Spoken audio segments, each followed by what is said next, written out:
안녕하세요. 기상청 날씨 해설의 우진규입니다. 어느덧 12월에 접어들면서 겨울이 찾아오고 있습니다.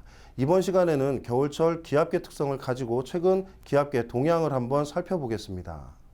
최근 우리나라 부근으로는 이와 같이 자주 기압골이 통과하면서 강하지는 않지만 강수 현상이 나타나고 있습니다.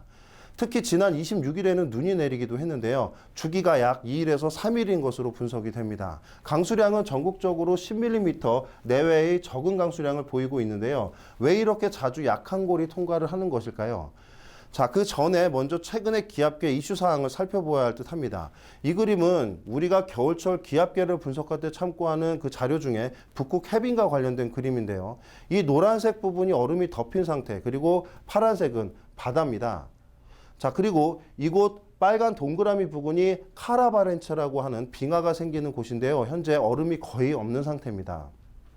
최근 분석에 따르면 이 거의 역대 최고로 해빙 면적이 평년에 비해 28%나 더 녹아있는 상태입니다.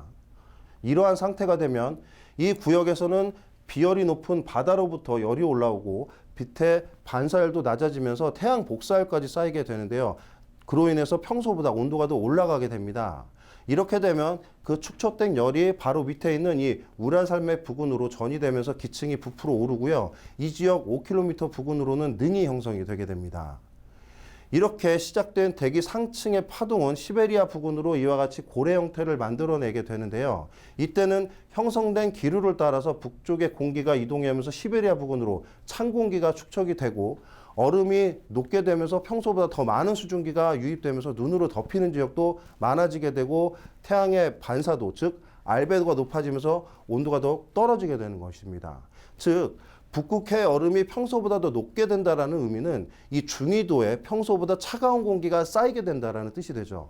때문에 이제 서서히 북쪽의 찬 공기가 우리나라 쪽으로 강하게 내려올 수 있는 하나의 조건이 구비되었다라고 할 수 있겠습니다.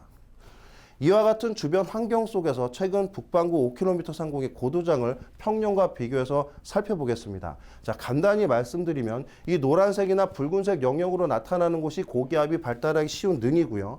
반대로 이렇게 파란색으로 나타나는 곳이 저기압이 발달하기 쉬운 골입니다.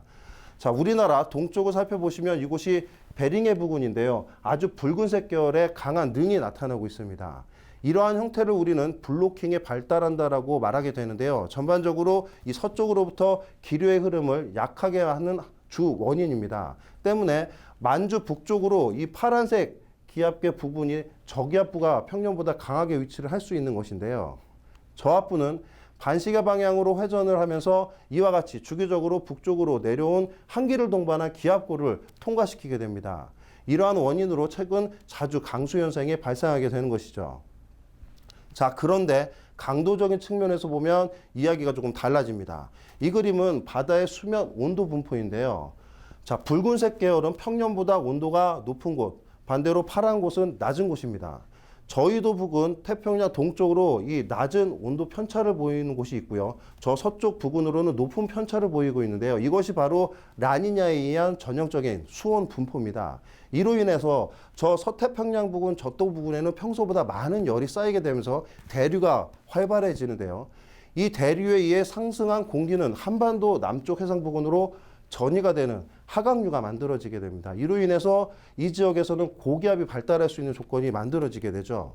때문에 앞서 보신 그 그림에서 우리나라 남쪽으로 보시면 이와 같이 고기압이 평년보다 강하게 자리를 잡고 있는 모습이 보입니다. 이러한 고기압은 북쪽으로부터 찬 공기가 남하하는 것을 방해하는 역할을 하게 되죠. 자, 이와 같은 상황을 정리를 해보면 첫 번째로 북쪽의 찬 공기는 밑으로 내려올 수 있는 조건이 되어 있고 정체된 기류 흐름 속에서 주기적으로 골이 통과하게 되면서 강수 현상이 자주 나타날 수 있다가 되겠고요. 남쪽에 고기압이 이를 막고 버티면서 찬 공기 또는 기압골이 더 남아할 수 있는 영역을 방해하고 있다라고 말씀드릴 수 있겠습니다. 우리나라는 현재 이와 같은 양 기단의 이 중간에 놓이게 되면서 북쪽의 한기 영향은 받고 있지만 그 크게 한기가 내려오지 못하면서 강수는 다소 약하다라고 하겠습니다. 최근에 약한 강수가 연이어 내리는 것도 이와 같은 기압계로 인한 것이고요. 이러한 기압계는 당분간 이어질 것으로 전망이 되는 가운데 7일날 중충 단파고리 이와 같이 한 번 더 통과하면서 지상 기압계가 불안정해질 것으로 전망이 됩니다. 이로 인해서 지상으로는 저기압이 발달하면서 한반도를 통과할 것으로 예상이 되는데요. 저기압 중심이 다소 북편하게 되면서 강수 영역은 서쪽 지방과 이 중부 지방으로 제한될 것으로 예상이 됩니다. 특히 이때 대기 하층으로는 서울을 비롯한 중북부 지방으로 중심으로 0도 이하의 온도가 형성이 되면서 눈이 내릴 가능성도 있습니다. 이 내용에 대해서는 내일 날씨 해설에서 다시 분석해서 전달해 드리겠습니다. 이상 기상청 날씨 해설의 우진규였습니다. 감사합니다.